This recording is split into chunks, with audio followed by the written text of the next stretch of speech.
Balarama Purnima Ki Jai, também chamado de Balarama Jayanti. Obrigado pela oportunidade de falar algumas palavras nesse dia do nosso festival de sábado.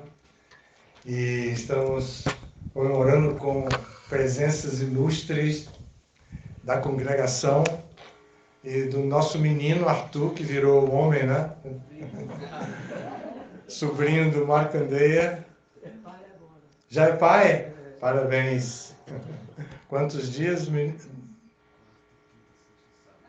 4 dias de nascido. Tá bom. Bem, nós vamos ver do 10º canto do Srimad Bhagavatam. Balarama é a pessoa mais importante em termos do serviço a Krishna, porque ele acompanha Krishna de Goloka Vrindavana como sua expansão plenária, instantânea, primeira, e dele surge o Chaturvyuha, os outros 4, e assim toda a criação se manifesta, tanto materialmente como espiritualmente. Então, nós vamos ler aqui do capítulo 1, do verso 8, que tem um significado pequeno. O título do capítulo é O Advento do Senhor Krishna, introdução. Rohinyastanayo prokto rama sankarshanastvaya devakya garbha sambandha kuto dehantaram vina. Meu querido Shukadeva Goswami, já explicaste que Sankarsana, o qual pertence à segunda expansão quádrupla, apareceu como filho de Rohini, chamado Balarama. Se Balarama não foi transferido de um corpo a outro, como é possível que primeiramente ele estivesse no ventre de Devaki e depois no ventre de Rohini? Por favor, explica-me isto. Significado. Eis uma pergunta especificamente própria para compreender Balarama, que é o próprio Sankarsana. Balarama é famoso como filho de Rohini. Entretanto, sabe-se também que ele era filho de Devaki. Parikshit Maharaj queria entender o mistério através do qual Balarama era filho tanto de Devaki quanto de Rohini.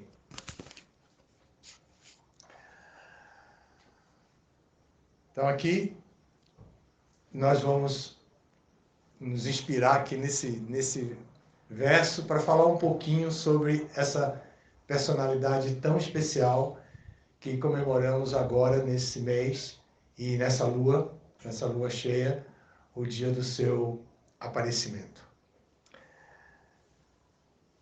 Então, a palavra Sankarsana significa que foi transferido de um lugar para outro.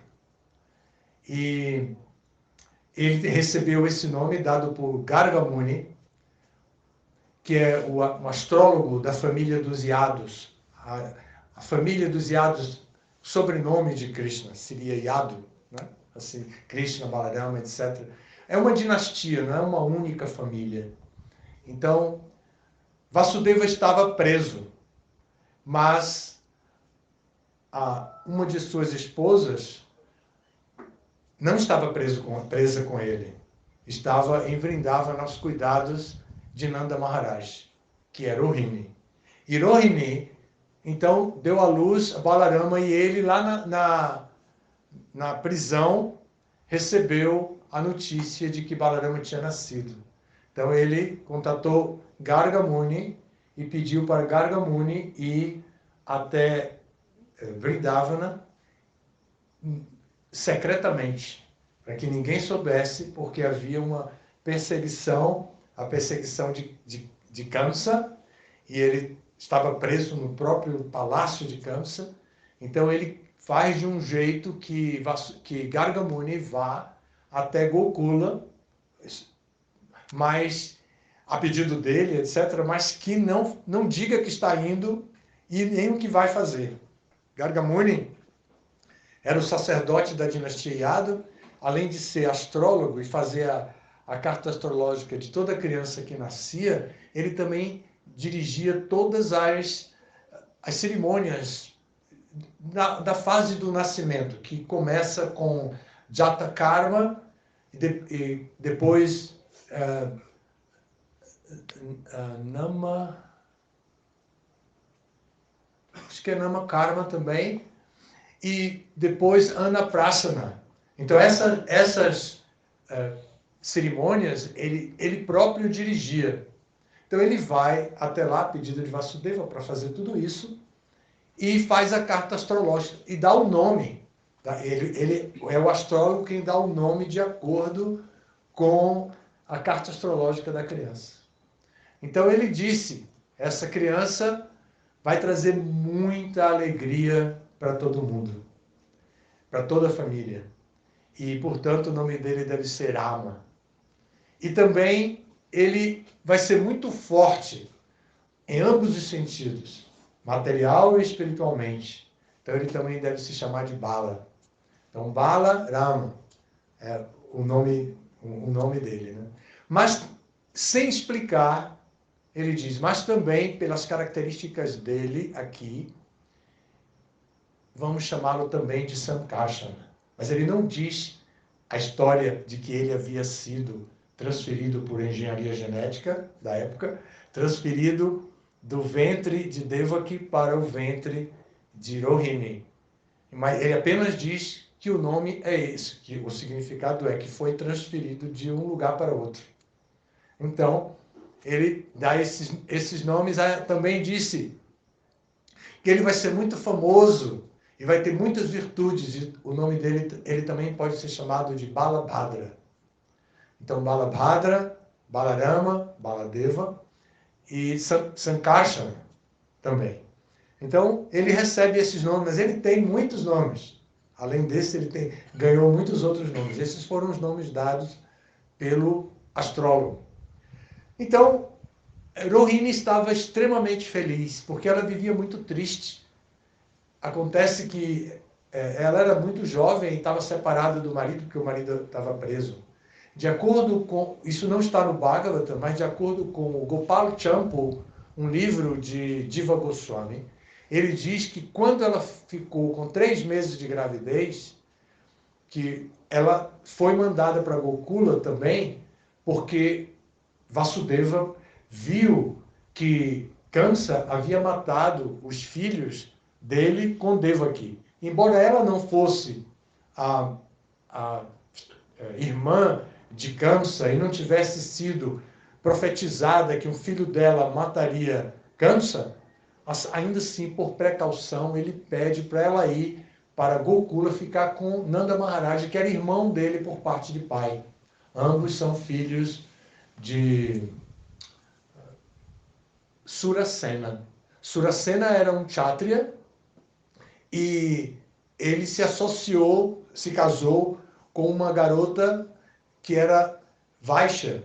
Então nasceram 5 filhos, inclusive Nanda Maharaj. Então é Vaishya lá de Gokula, da região de Gokula. Mas ele também se casou com a mãe de Vasudeva e teve outros filhos, inclusive Vasudeva. Por isso Vasudeva era kshatriya. Então, Rohini era kshatrini. Ela era como Vasudeva, diferente de Yashoda. Então, para uma mulher líder, de rainha, estar morando numa vila pequena, com pastores de vacas, era uma tortura para ela. Ela que era controladora e tu tinha a natureza de controlar, de dirigir e tudo. Então, mas ela também estava muito abatida pela separação do marido, trágica, né? Jovem, casada, nem tinha filho ainda, nem nada, e já estava separada do marido, porque o marido estava preso. Então, ela ficou com Nanda Maharaj, que ela amava todos eles lá. Também era tratada pelos cunhados, irmãos de Vasudeva, como irmã. Então, eles tinham uma amizade muito forte. Tanto que, quando ela não usava nenhum tipo de ornamento no corpo, porque estava separada do marido, né? Forçosamente, porque ele estava preso. Então ela não usava nada. Mas no dia do aparecimento de Krishna, que ela já tinha um filho, Balarama, ela deixou o menino com as damas de companhia tomando conta e foi ajudar no parto de Yashoda. Então, no dia do aparecimento de Krishna, de acordo com o Gopal Champu,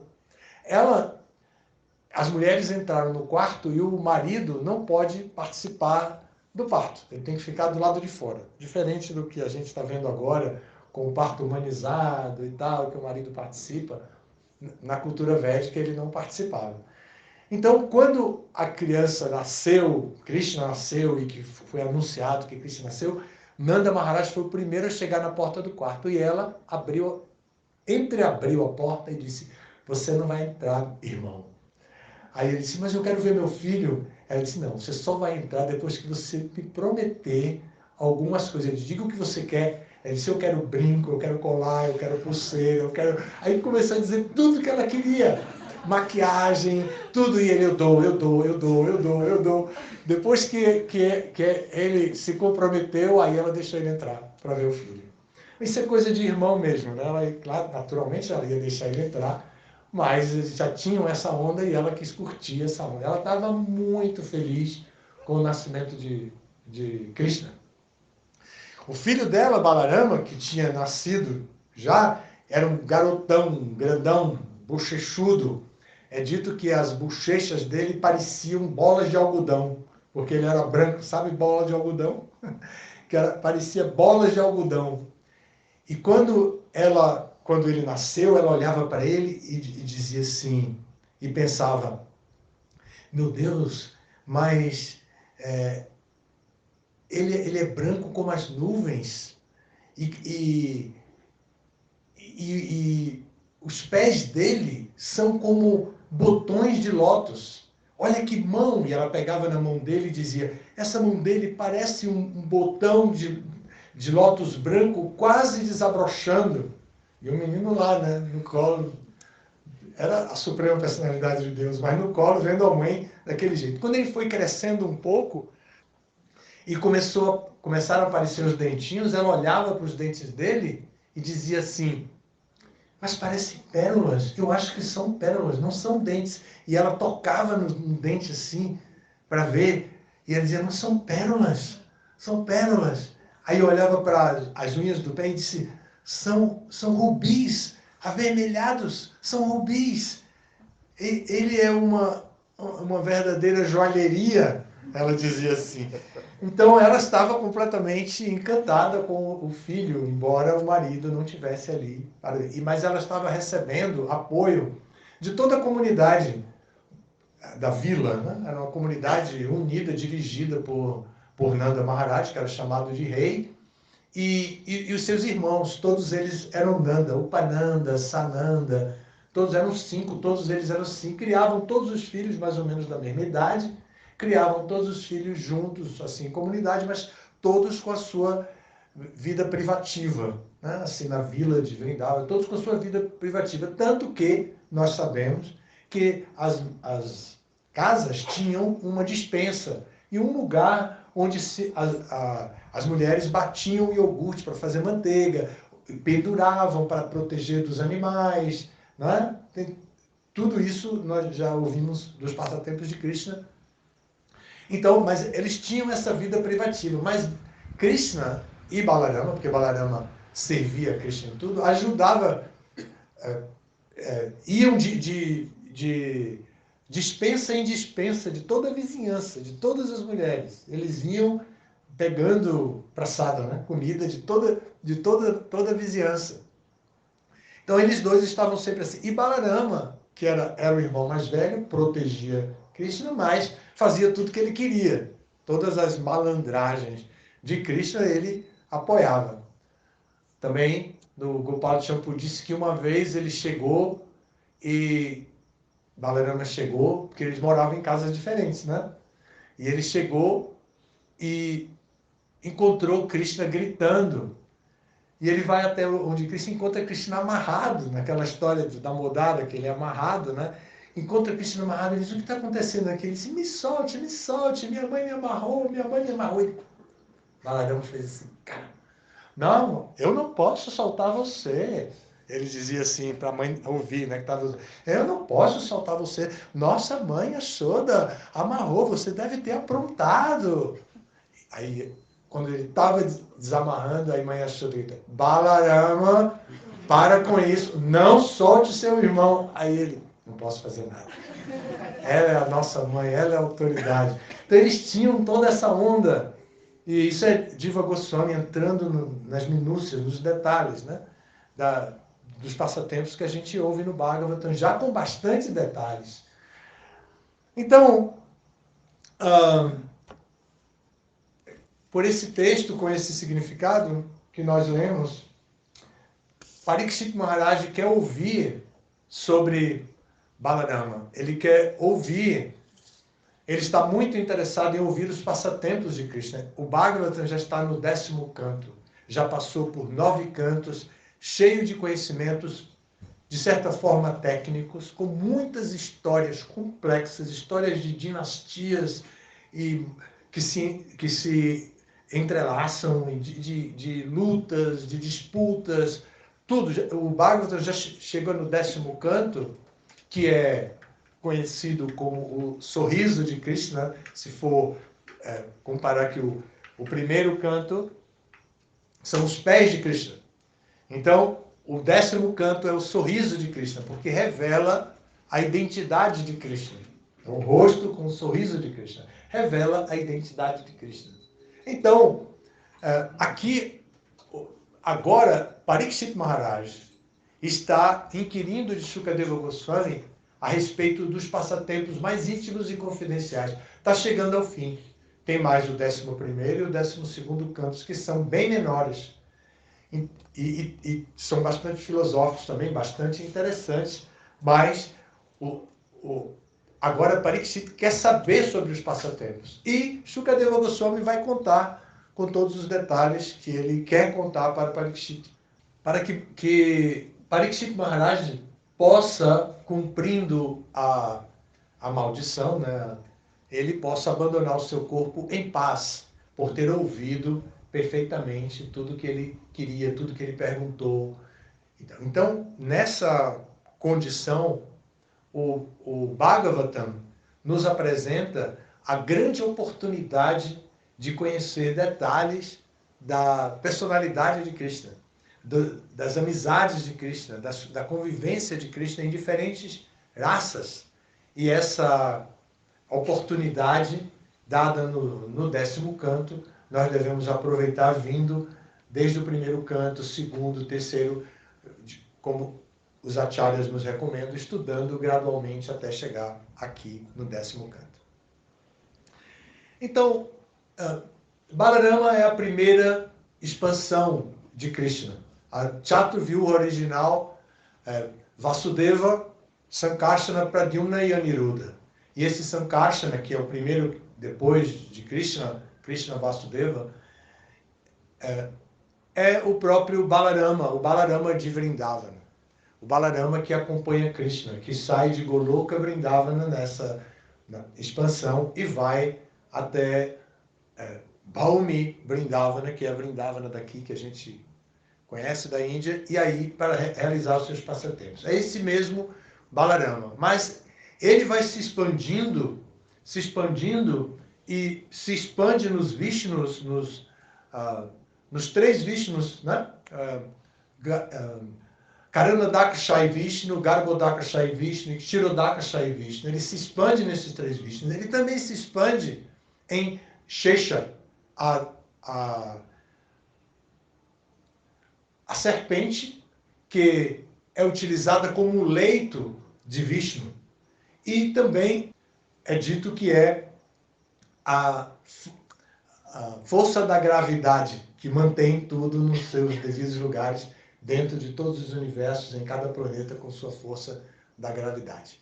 Mas ele também se expande na forma de Shesha para facilitar os passatempos de Krishna. Uma vez, por exemplo, Krishna bocejou na frente de Balarama. E ele disse, você está com sono? Chame Shesha, que é a própria expansão dele, para que Krishna pudesse deitar e descansar sobre Shesha. Mas Krishna, como companheiro de Balarama em Vrindavan, ele queria descansar, mas com a cabeça na coxa de Balarama, que era irmão dele mais velho. Ele não estava esperando agora, que, como Vishnu, que viesse a Shesha para ele se deitar formalmente como Vishnu. Ele queria, naturalmente, aquela oportunidade, como ele fazia, como eles faziam quando estavam brincando nos bosques de Vrindavan. Então, esse mesmo Balarama, que é Sankarsana e que acompanha Krishna em seus passatempos, assim, vai chegar muito próximo do nosso tempo, esse tempo que estamos vivendo agora. Que, cerca de 500 anos atrás, Balarama vem na forma do Senhor Nityananda. Nityananda como o companheiro de Chaitanya. Aqui nós temos Chaitanya e Nityananda, Gaura e Nitai. E Nityananda é o próprio Balarama. E Nityananda, como o próprio Balarama, não perde nenhum tipo de virtude de Balarama. Ele não tem decréscimo em nada das virtudes de Balarama. Ele tem, ao contrário, ele tem mais magnanimidade, mais compaixão, porque ele vem numa era como essa que nós estamos vivendo, que é uma era muito desprovida de virtudes.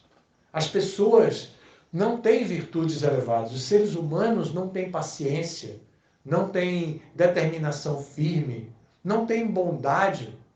Então, são sempre perturbados mentalmente, né? Isso é Kali Yuga diz isso, Bhagavatam diz isso, Manda Sumanda Matayo, Manda Bhaga, Upadutraha, que eles são, que as pessoas são assim, confusas, tolas, não têm inteligência muito desenvolvida. É uma era muito difícil para a felicidade material. O que dizer da felicidade espiritual, que requer muito mais sutilezas do que a simples satisfação dos sentidos. A felicidade material, nesse mundo material, depende da satisfação dos sentidos. Os objetos dos sentidos estão disponíveis. E a pessoa utiliza de sua inteligência para fazer com que os seus sentidos encontrem os objetos dos sentidos e, nesse encontro, produza satisfação. Os olhos encontrem belas paisagens, o tato encontre superfícies agradáveis para que ele possa tocar, o ouvido para escutar diferentes sons, e assim por diante. Então, nessa era, é muito difícil obter iluminação espiritual e proteção espiritual. Mas Balarama vem, como Nityananda, ainda mais compassivo para representar o mestre espiritual original. Ele vem como o mestre espiritual original e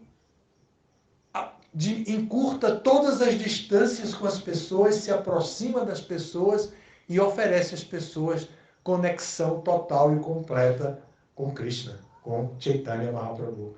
Então, Nityananda tem essa característica e é importante que a gente saiba disso. Mas eu quero voltar agora para o nascimento de Balarama, porque tem algumas características interessantes dadas no Gopal Champu, que não são muito conhecidas, talvez seja importante a gente mencionar aqui agora. Quando Devaki e Vasudeva se casaram, uma voz profética anunciou que o 8º filho daquela garota, porque ela era muito jovem, o 8º filho dela mataria Kamsa. Então Kamsa se tornou praticamente um Bhaya Avatara, a encarnação do temor, do medo. Ele só pensava nisso e o medo fazia com que ele reagisse com toda a agressividade, e o objeto de agressividade dele era a irmã dele. Agora, isso era uma aberração na cultura que ele vivia. matar a própria irmã, até hoje ainda não está autorizado, né? E matar a própria irmã, e ainda no dia do casamento, e ainda por ser uma mulher que merecia toda a consideração e respeito. Então, nessa situação, ele não tinha nenhuma razão para isso, a não ser protegê-la como irmão mais velho e tudo mais. E ele estava como um cavalheiro. Na festa do casamento, ele atuou como um cavalheiro mesmo. Ele foi dirigindo a carruagem do casal, que fazendo um papel subalterno, um papel de servo, dirigindo a carruagem, estava como um motorista. Então, ele vai dirigindo essa carruagem, uma voz profética diz que o 8º filho dela iria matá-lo. Então, ele se revolta e tenta matar, mas Vasudeva era um kshatriya, tinha uma experiência muito grande com a diplomacia política, com tudo mais.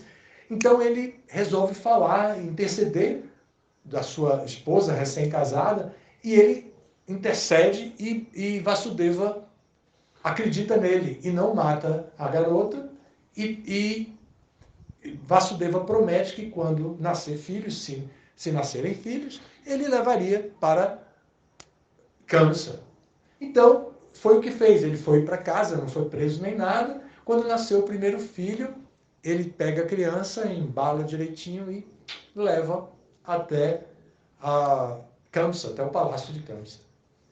Então, Kamsa ficou assim, pensativo, puxa vida, que ato nobre de meu cunhado, de Vasudeva, tomar essa atitude, trazer o filho, o primeiro filho e tudo. Mas a voz dizia que era o 8º filho. Essa criança não vai me fazer nenhum perigo, eu não corro nenhum perigo. Ele é apenas o primeiro filho. Aí ele devolve a criança e Vasudeva volta feliz da vida com o filho para entregar para a mãe, né?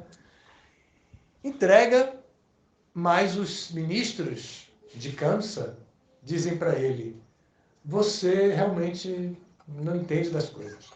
Como é que você, sabendo que a pessoa que vai lhe matar é Vishnu, como é que você pode crer que um irmão, uma pessoa que tenha nascido do próprio ventre da mãe e do pai, não está conectado com o plano desse Vishnu que vai vir aí?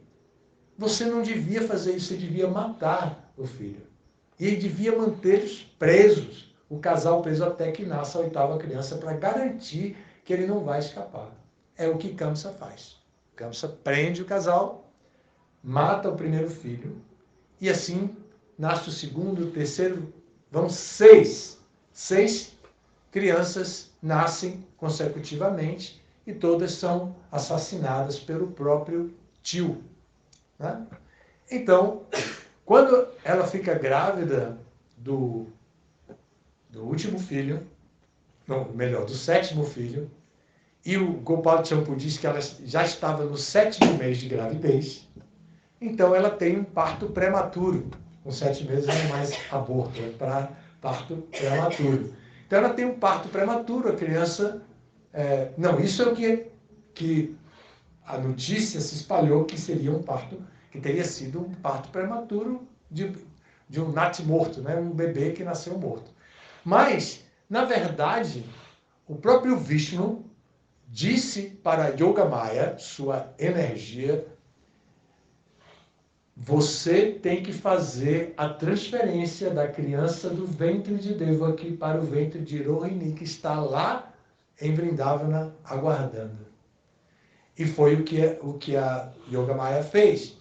Então, tira a criança que não morreu no parto, como se fala, levou a criança e implantou no ventre de Rohini. E aí nasceu aquele bebê que eu já disse, que é bochecha de algodão e tudo mais, né? Então, mas uma pergunta muito célebre que vem geração após geração dentro do Paramparaya: por que essas 6 crianças teriam nascido do ventre de Devaki com o destino de serem mortas assim. Por que elas seriam mortas? Como é que podem ser mortas? E então vem a resposta de que eles eram pessoas amaldiçoadas que eram filhos de Marit, um grande sábio, que tinham cometido erros. Então, eles tinham sido amaldiçoados para nascer e serem mortos pelo próprio pai. Então, como filhos de Marit, eles eram grandes sábios, eram pessoas bem comportadas que cometeram erro e foram então amaldiçoados. Mas para nascer como um filho de exatamente um demônio, que um pai que mata um filho, está nessa classificação, né? Só que Kamsa é a encarnação de Kalaneni. E Kalaneni é uma encarnação dos irmãos Jaya Vijaya, de um deles, Jaya Vijaya, que nasceu na forma de demônio para poder abreviar a sua volta ao mundo espiritual. Então, Kamsa é agora uma encarnação de Kalaneni. E ele vai pegar esses 6 meninos e vai matar os 6 meninos com a própria mão. Ou seja,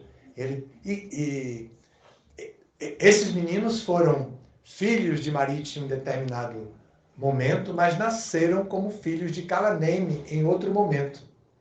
Então agora, Kalaneni, na forma de Kamsa, está matando essas 6 crianças e fazendo com que a maldição de que eles seriam mortos pelo próprio pai. Então, Kamsa, como encarnação de Kalaneni, mata essas 6 crianças. Bom, esses 6 também se pergunta se eles eram, assim, pessoas más, dignas de uma morte violenta pelo próprio pai e tudo. Como é possível ter nascido no ventre da mesma mulher cujo ventre apareceu a Suprema Personalidade de Deus 2 vezes? Apareceu como Balarama e apareceu como Krishna. Como é possível isso, que ela também tenha tido 6 almas assim tão degradadas ao ponto de serem mortas e tal? Então, a resposta é que esses seis indivíduos que vieram e nasceram do ventre de Devaki e foram mortos, eles representam os 6 inimigos de uma entidade viva que pretende desenvolver amor puro por Krishna, que pretende oferecer o seu coração como um trono para que Krishna venha se sentar e predominar na sua vida, que possa receber Krishna conscientemente no seu coração. E esses seis inimigos são a luxúria, a ira, a cobiça, a inveja, a loucura e a inimizade. Então, esses 6 meninos são representações desses valores degradados que atingem uma pessoa e que impedem a pessoa de desenvolver amor puro por Cristo. Então, para que Balarama viesse e Krishna viesse no ventre de Devaki, esses inimigos vieram e foram mortos para que não houvesse ira, não houvesse luxúria, não houvesse cobiça, não houvesse inveja, ilusão, nada. Né? Então, todos os 6 inimigos. Então, essa é a explicação de Vishwanatha Chakravarti. Esse não é do Gopal Champu, é de explicação de Vishwanatha Chakravarti Thakur, que Prabhupada cita muito Vishwanatha Thakur, mas não menciona isso no Srimad Bhagavatam. Então, esses 6 inimigos são mortos assim, dessa maneira, e vem Balarama. Balarama entra no ventre de Devaki e depois é transferido. Mas ele é transferido deixando no ventre a potência de Shesha, para que Krishna venha crescer no ventre de Devaki como Vishnu, porque ele ia aparecer como Vishnu no ventre de Devaki, e possa ter a sua cama Shesha já ali estabelecida. Essas são as explicações dos acharyas em diferentes eras. Eles vão explicando dessa maneira. Aí já é a explicação de Diva Goswami do Gopal Champu.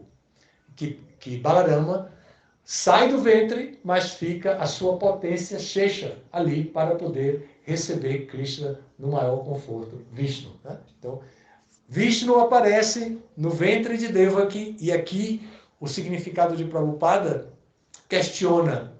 Vamos reler aqui.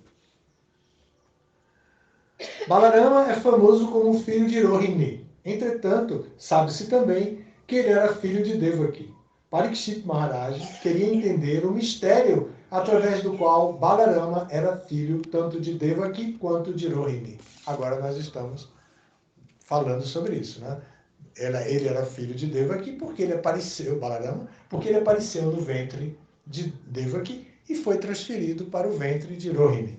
E Krishna é filho de Devaki porque apareceu e nasceu dela como Vishnu, e o pai levou até Nanda Maharaj, até mãe Yashoda, e ele foi criado por Yashoda e Nanda Maharaj lá em Gokula, lá em Vrindavan.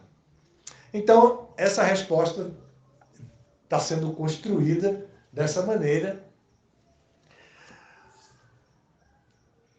Devaki, Krishna, então, nasce no ventre de Devaki, é transferido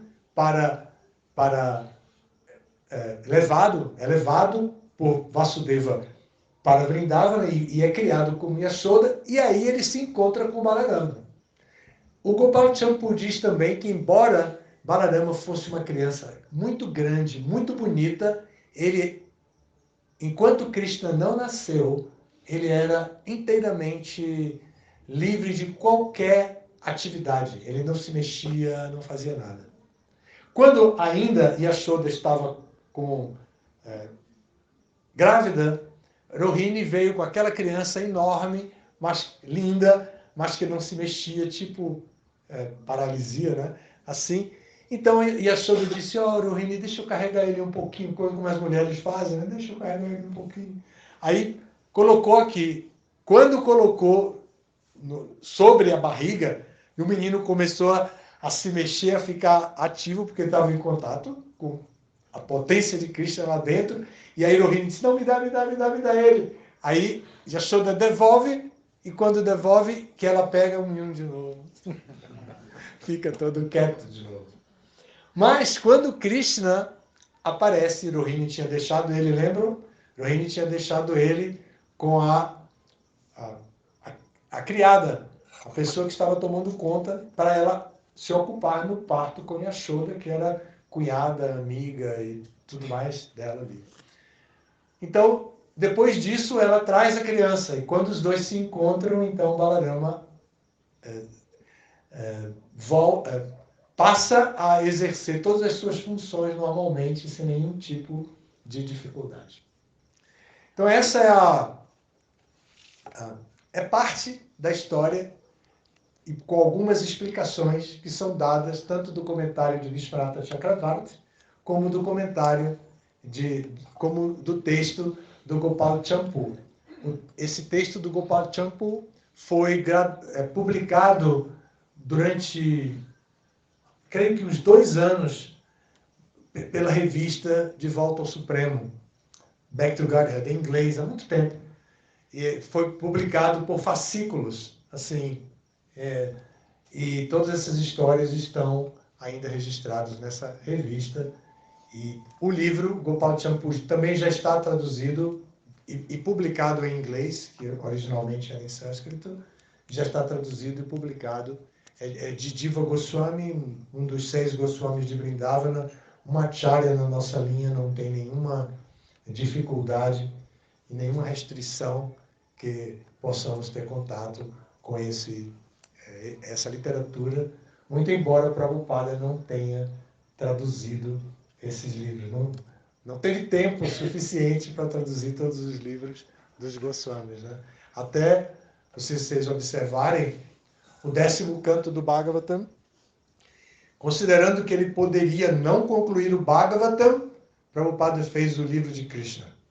E aí ele conta todas as histórias. Quando ele, antes de fazer o Chaitanya Charitamrita, ele publicou os ensinamentos do Senhor Chaitanya e depois o Chaitanya Charitamrita. Porque se o Chaitanya Charitamrita não saísse, todo o Siddhanta e o básico do Chaitanya Charitamrita já estaria nos ensinamentos do Senhor Chaitanya. O Bhaktirasamrita Sindhu de Rupa Goswami, que ele queria traduzir, ele fez um Néctar da Devoção, como um resumo, e não chegou nem a começar a tradução. Do Bhagavatam, ele traduziu até capítulo 12 do canto 10. Do Chaitanya Charitamrita ele traduziu todo, mas do Bhaktirasamrita Sindhu ele fez o Néctar da Devoção, mas não traduziu nada do Bhaktirasamrita Sindhu.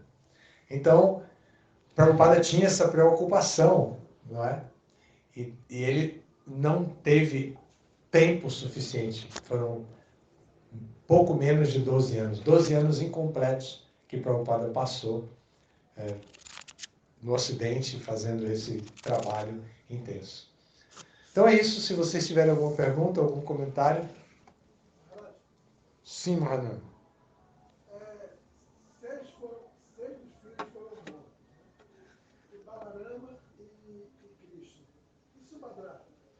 Subhadra apareceu no ventre de Yashoda e foi transferida para São duas explicações. Foi Yogamaya que o Kamsa tentou matar e não conseguiu, e outra é que ela é outra filha de Vasudeva com outra esposa. Ele tinha mais de 2 esposas. Outra história é essa, que ela é filha de Vasudeva com outra esposa.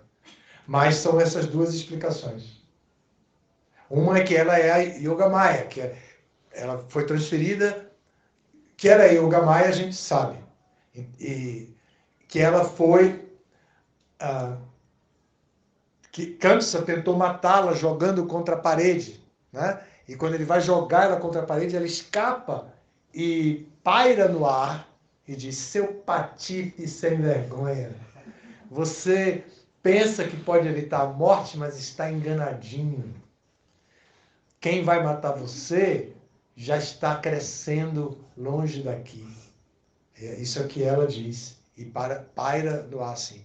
Mas se fala no Bhagavatam da reação de Kamsa, da reação de Vasudeva e Devaki, mas não fala mais dela ali no Bhagavatam, né? Essa é a história. No Gopal Champa fala que Yashoda deu à luz a gêmeos, né? Gêmeos. E no Bhagavatam, acho que no 5º canto, o Prabhupada fala no significado que ela, quando Kamsa tocou nela, ela se sentiu impura e ela foi meditar nos Himalaias. E ela reaparece na Krishna Lila em Dwarka. Ela aparece em Dwarka e Balarama e Krishna reconhecem ela. Isso está no Bhagavatam? Sim. É mesmo? É. Não lembro disso de jeito nenhum. No canto 5 ele disse que ela é reconhecida quando está em Dwarka. Quando Krishna estava já em Dwarka, aí ela aparece, depois de ter meditado para se purificar por Kamsa ter tocado nela. Aí ela aparece, Krishna e Balarama reconhecem ela. Pronto. Aí completa a primeira explicação de que ela, como Yogamaya, paira no ar e depois ela vai meditar. Eu acho que é relevante também citar que os 6 filhos mortos de Deus aqui foram resgatados. Né? Sim, isso é importantíssimo. Obrigado por lembrar. Quando Krishna, com mais ou menos 12 anos, sai de Vrindavana para Mathura para conhecer os pais biológicos, e ele encontra com Devaki, ela diz: ele pergunta a ela, como os dois, Balarama e Krishna pergunta, como podemos agradá-lo? O que você espera da gente? Ela disse, devolva meus filhos, os 6 filhos. E eles vão buscar, eles estão em Sutala, com Bali Maharaj. Eles estão vivendo em Sutala, um planeta. E eles vão até Sutala buscá-los. E trazem. Eles não tinham mamado nela, porque antes disso foram mortos. E Krishna também não tinha mamado nela, porque foi levado, ele mamou só em Yashoda. Então, é dito que quando ela vê os 6 filhos, o leite brota dos seios dela. E aí, com o peito cheio de leite, assim, ela identifica Krishna, né? Que era o mais novo de todos, e ela dá de mamar a Krishna naquele momento, e depois ela dá de mamar a todos os outros 6. Essa é a história aí do aleitamento da família. Gurudev, eu tenho uma curiosidade quando o Balarama foi transferido para Rohini. Ele já tinha 7 meses. Não, de gestação. Já tinha 7 meses de gestação. E aí, enquanto isso, ela não estava grávida de nada. Sabe o que diz? Que apesar dele ter sido transferido com 7 meses de gestação, ainda ficou no ventre de Rohini por 14 meses. É uma contagem de tempo que não é dos seres humanos limitados como nós. Tem toda uma outra diretriz, né? Isso é o que descrevem os livros, e embora não sejam parâmetros conhecidos por nós não podemos também dizer que não é verdade, não é? Porque eles são pessoas diferentes de nós. Embora eles pareçam seres humanos, eles são a suprema personalidade de Deus. Krishna expandido em Balarama, eles são a suprema personalidade de Deus. Quanto a isso também, só um minutinho. Quanto a isso também, o Prabhupada explica que a ciência está descobrindo que a gravidade na Terra é diferente da gravidade em outros planetas, em outros astros, como, por exemplo, na Lua. Eles dizem que se um homem da Terra vai à Lua, ele pode saltar bem lentamente e percorrer muitos espaços, porque eles não estão no habitat dele. Da mesma forma, Hanuman, que não era um ser desse planeta, também podia saltar muito, por distâncias muito longas, grandes, e trazer uma colina inteira de peso, por não ser um ser deste planeta. Então, da mesma forma, se Hanuman pode fazer atividades assim, agora a gente pode compreender sobre esse ponto de vista de Prabhupada mesmo, explicando sobre a lei da gravidade, assim como atua aqui, como atua em outros lugares, também podemos entender a questão da gravidez de Rohini e de outras, né? A gravidez de Kunti, por exemplo, foi instantânea. A gravidez, quando nasce Karna, né? Foi instantânea. Ficaram duas pessoas para fazer pergunta, Mahanama, ou comentar, Mahanama e Govinda, mas já está tocando a concha. Vamos para o Ashka. Muito obrigado pela atenção.